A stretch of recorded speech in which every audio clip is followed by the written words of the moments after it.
Hi, I'm Julie and this channel's Happy on Monday. In this video, I'm going to share what life lessons dying people can teach us about retirement, priorities, and life. People who are dying look back at their life and wish they had done more.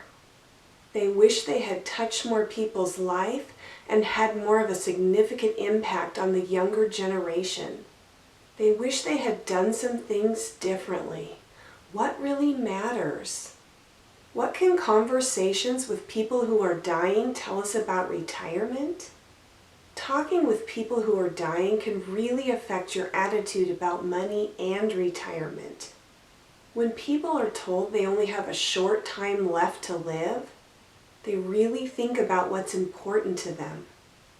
Most people on their deathbed regret not doing the things that were important to them while they still could. No one at the end of life regrets that they didn't work more. Often what they regret is what they didn't have time to do. I read one article about a nurse who worked in hospice.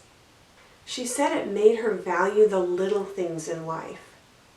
Working there made her enjoy what she has while she has it.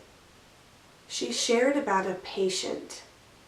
He and his wife were talking about how they never took vacations during their working years. They had this grand plan of what they were going to do after retirement. He was diagnosed with a terminal illness around the time that he retired. So instead of vacationing and traveling, they didn't get to do any of the things they had planned. They told this nurse not to wait until tomorrow.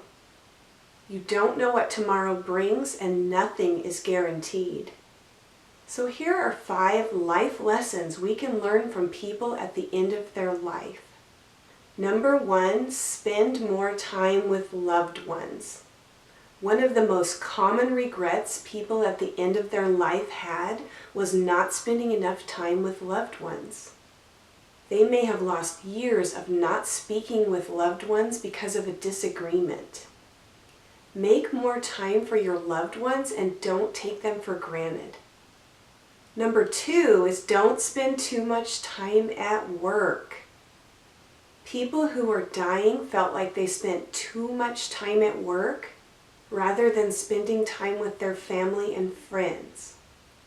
Work can drag you in many directions and you can lose sight of what really matters.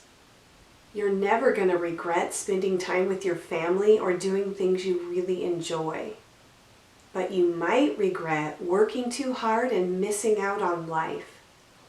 Number 3 was pursue your passions. One common regret that dying people have is that they didn't have the guts to pursue their passions. They didn't feel like they pursued a life that was true to themselves. They had lived for other people's expectations. Follow your heart and invest time in what you believe in and what matters to you. Don't let other people or society tell you how you should live your life. You'll be happier when you live an intentional and passion-driven life. Number 4 was forgive people. Forgiveness is about releasing feelings of resentment toward those who have hurt you. Forgiveness is important, especially to those who are dying. It can lead to feelings of understanding, empathy, and compassion. It doesn't mean forgetting, but it brings you peace so you can be happy. When you forgive others, you release your own emotional burdens. It took me a while, but I have forgiven those people who have hurt me. Number 5 is find your purpose. When you're dying, you want to know that your life mattered. Finding purpose helps you wake up each day and give it your all. Purpose is key because it helps guide you. When you know your life purpose, you create meaning and you can connect it to meaningful work. You can leave the world a better place. Humans are searching for connection, love, and meaning. We can live meaningful, purposeful lives and make it to the end of our life happy. Society makes us feel like we want to rush, make as much money as fast as we can, and then stop working completely at retirement. It's like a catch-22. Either completely overwork yourself, die young and not be able to enjoy whatever wealth you've accumulated, or die old and run out of money. Well, how about neither? While money is of course important, it shouldn't drive all of your decisions. Time passes whether we're working or not. Fill your time with things that have purpose and meaning to you. And you don't have to be fully retired to do this. You could be a lot more thoughtful about the type of work you do. If you're working at a job and it causes you stress and anxiety, it's not worth doing that for 5 or 10 more years. You can hit financial independence and then quit, but another possibility is to find a part-time job or a side gig that you really enjoy. One that allows you to pursue your passion. One that gives you the time to pursue your purpose. I want to do this and earn just enough to not have to pull from my retirement accounts for the first couple years after I retire. And that's after I retire from my full-time job. I know I won't be able to keep adding to my nest egg that way, but if I can earn just enough to delay withdrawing from my nest egg and do something that I love part-time, then it's a win-win. Here's just a few ideas for part-time jobs in retirement that will allow you to pursue your passions. Number 1, if you have a love for animals, maybe you could be a pet sitter. You can even travel to different places and stay in someone's home for free to do this. Number 2, if you love writing, you could be a freelance writer. You'd even get to work from home. Number 3, if you enjoyed your career but were just overworked, you could do freelance consulting in your field.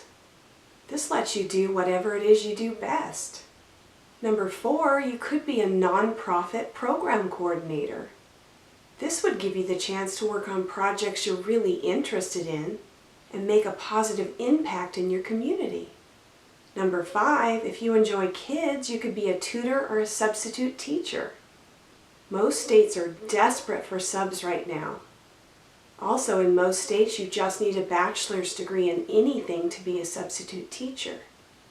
You can work as little or as often as you like. Number 6, if you live in a popular destination and know a lot about the area, you could be a tour guide.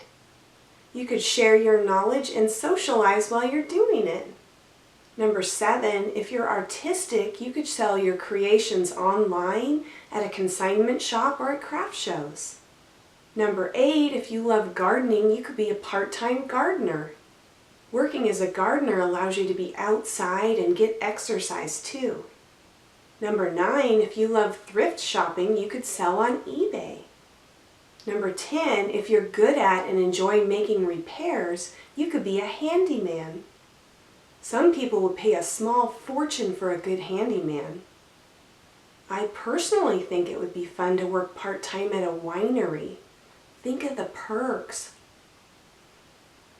These are just a few ideas for part-time jobs that might allow you to retire from your 9-to-5 sooner. One of the biggest takeaways I got from reading about patients in hospice is that you don't know what tomorrow brings, and nothing is guaranteed. Don't spend years at a job you don't enjoy. That's taking time away from your family, your passions, and your purpose.